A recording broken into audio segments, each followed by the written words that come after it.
일론이 백악관 행사에 초청될 확률, 테슬라가 증권거래위원회에 승소할 확률, 또 테슬리가 기가 텍사스 축제에 갈 확률, 뭐가 가장 가능성이 높을까요?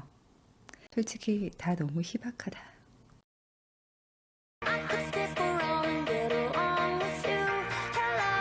안녕하세요, 테슬리입니다. 제 또래 여러분들, 우리 살아생전에 우리가 직접적인 당사국은 아니더라도 이렇게 전쟁을 겪어보리라 꿈에라도 생각해 보셨나요? 주가도 많이 떨어졌는데 그래도 미 증시는 다시 좀 살아나는 모양입니다. 어제나 오늘 오전장에 들어갔으면 참 좋아하겠다. 나 한 달만 더 참을 걸. 테슬라는 지난 영상 이후 너무 많은 소식들이 있었는데요. 진짜 요즘 테슬라에 벌어지는 일들 보면 이건 영화보다 더 스릴 넘칩니다. 자, 먼저 일론 머스크 테슬라와 증권거래위원회 SEC와의 싸움입니다. 지난 영상에서 일론의 변호사가 법원 판사에게 SEC를 고발한 편지 내용을 다뤘었는데요.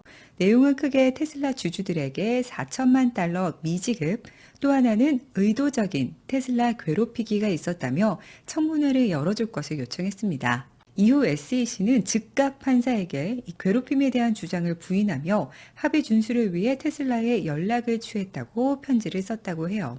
그리고 21일 일론의 변호사는 SEC 직원이 이 서신에 대한 보복으로 연방조사에 관한 특정 정보를 유출했다며 또 다른 서신을 판사에게 보냈습니다. 정확히 어떤 정보 유출인지는 모릅니다. 자, 그리고 엊그제부터는 일론 머스크가 이제 직접 등판하고 있죠. 22일 해당 기사에 자신의 변호사가 부패 양파 껍질을 벗겨내고 있다며 계속 지켜봐 달라라고 말했고요. 같은 날 CNBC와의 이메일 인터뷰에서는 법무부의 공매도 조사에 대해 말하면서 이는 아주 고무적이며 진작에 SEC가 했어야 하는 일인데 이상하게도 하지 않았던 일이다 라며 SEC를 비난했습니다. 참고로 법무부의 공매도 조사 대상에 테슬라를 공매도했던 2명도 포함됐다고 합니다. 그리고 다음 날인 어제 23일에는 트위터로 아예 전쟁을 선포했는데요. 한 트위터가 만일 일론과 테슬라가 수년간 SEC의 부패 혹은 법적 소송 케이스들을 다 모아왔고 이제 대중에게 공개할 충분한 증거를 마련해 둔 상황이라면 어떨까요? 팝콘 각이겠네요. 라는 일종의 가설을 작성했는데 일론이 이런 케이스들을 쌓아온 게 정확히 제가 해오고 있던 것입니다. 라며 수긍을 했습니다. 그런 다음 다른 트윗에는 싸움을 건 건 내가 아니지만 이 싸움 내가 끝내주겠어. 라며 선전포고를 했죠. 그런데 가만히 있을 증권거래위원회가 아니잖아요. 오늘 나온 새로운 소식에 따르면 이 SEC가 일론과 그의 동생 킴벌 머스크를 내부자 거래 혐의로 집중 타깃 조사 중이라고 합니다. 내부자 거래. 회사 미공개 정보를 이용해서 이제 부당 이득을 취하는 말 그대로 범죄인 건데요. 작년 11월 일론이 트윗에 10% 자사주 매각 설문을 올렸던 바로 그 전날 일론의 동생이자 테슬라 이사진인 킴벌 머스크가 88,500주를 매각한 것을 두고 사전에 이 설문 내용을 알고 매각한 것인지 여부를 조사하고 있다고 합니다. 진짜 그렇다면 저도 너무너무 실망스럽겠지만 현재 상황으로 봐서는 이제 뭐 하나라도 일론의 입을 막기 위해서 다 이렇게 문제를 삼을 모양새로 보이죠. 자, 이 영화보다 스릴 있는 정부 기관 대 기업 싸움. 그 결말이 우리가 생각하는 좀 해피 엔딩이 되길 바랐는데 오늘 관할 지방판사가 이 테슬라의 청문회 요청을 거부했습니다. 테슬라와 일론 머스크가 정확히 무엇을 요구하는지 불명확하다는 게 이유였죠.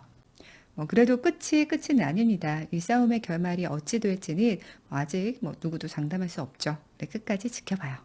이렇게 된 시초가 사실상 정부와의 갈등이죠. 이미 많이들 아시겠지만 백악관 전기차 행사에 이번에도 일론 머스크가 초청되지 않을 수 있다고 합니다.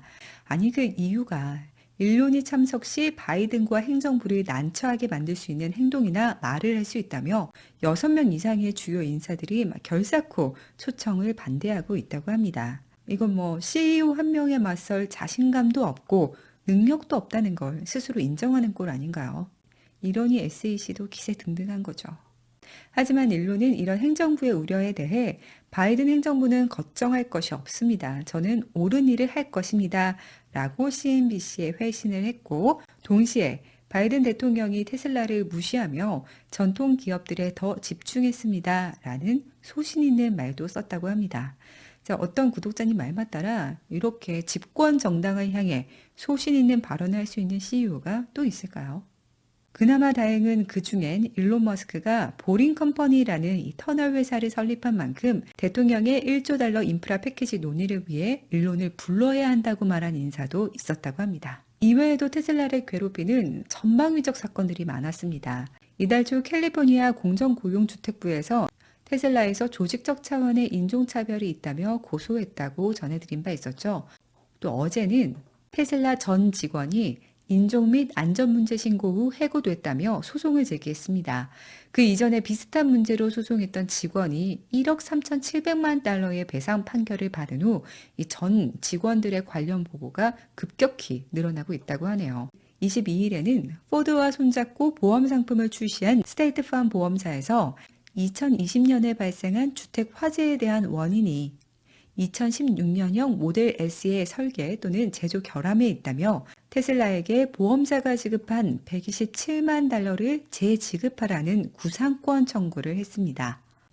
제가 다 머리가 아프더라고요. 이 나라는 무슨 정부든 공기업이든 사기업이든 개인이든 테슬라를 가만히 놔두질 않네요. 이게 다 왜 그러겠어요. 너무 잘나서 그렇지 뭐. 얼마나 잘난지 봅시다. 추측만 무성했던 테슬라의 다음 신규 공장은 중국이 거의 확실시되어 보입니다. 최근 보고서는 테슬라가 기가 상하이 인근에 또 다른 공장을 건설할 계획이며 예상보다 빠르게 이르면 다음 달에 시작될 것이라고 하는데요. 아직까지는 완전히 새로운 기가팩토리가 될지 기가 상하이의 확장 시설이 될지는 지켜봐야 하지만 중국에 새로운 시설이 생긴다는 것만은 확실해 보입니다. 테슬라의 중국 투자 확대는 이게 다가 아닙니다.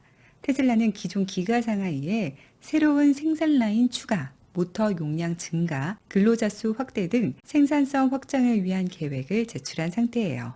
이 같은 테슬라의 중국 투자 납득할 수밖에 없죠. 지난해 인도한 차량 절반이 이제 기가 상하이 제조였고 또 2021년 중국 매출은 2배 이상 증가했습니다. 또 기가베를린의 오픈 지연으로 중국산 테슬라 차량의 유럽 수출이 더욱 확대되고 있으니까요.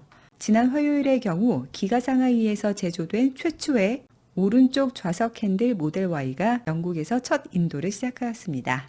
이 모델 Y의 경우 우리가 일체형 주물이라고 부르는 이 단일 캐스팅이 충격 흡수에 탁월하다고 알려졌는데요. 정확히 통합 에너지 흡수 캐스팅이라는 이름으로 지난 10일 특허 출원됐다는 소식도 있었습니다. 이 일체형 디자인으로 인해 외부 충격을 점진적으로 흡수할 수 있대요. 그래서 탑승자에게까지 가는 충격을 상당히 줄이는 특허라고 합니다. 끝으로 특허 관련 또 하나 소식. 특허청이 22일 테슬라 세미트럭인 클래스 A 트럭과 관련한 특허 하나를 발부했습니다. 자동 타이어 공기압 시스템이라는 이 특허는 타이어 공기압을 지속적으로 모니터해서 설정값보다 적을 시 타이어에 공기를 자동으로 주입하는 기술이에요. 특히 세마이같이 장거리 운행이 많은 상업용 트럭들은 연료 효율과 또 타이어 웨어에 영향을 미치는 적절한 타이어 공기압이 무척 중요합니다. 공기압이 너무 높으면 타이어가 막 터질라고 해서 미끄러지겠고 또 너무 낮아서 막 쫄아대면 푸식 하다가 빠져버리거나 할 수 있겠죠. 이 중요한 기술을 테슬라가 특허 출원했어요. 지난 영상 올리고 얼마 있다가 기가 텍사스 오픈 이벤트가 4월 7일 열릴 것이다 라는 소식이 나왔는데 제가 물론 거기 가려고 여기 텍사스로 이사 온 건 아니지만 정말 무척이나 가고 싶은데 이 초청장을 받을 확률이 거의 없어요. 그 일론이 백악관에 초청될 확률보다 낮은 게 테슬라가 증권거래위원회를 이길 가능성 같고 그보다 더 낮은 게 제가 기가 텍사스에 초청될 확률이지 않나. 그러나 희망을 놓지 않는 저는 혹시나 싶어서 급히 사이버 트럭을 주문했습니다. 자, 과연 텍사스 거주민이자 테슬라 사이버 트럭 선 주문자도 이 기가 텍사스 오픈 초청장을 받을 수 있을지 나 기대 안 할래. 그냥 여러분도 기대하지 마세요. 그럼 또 다음 영상에서 만나요. 룽지가 또 계속 자고 있거든요. 오늘도 한번 일어나 보겠습니다.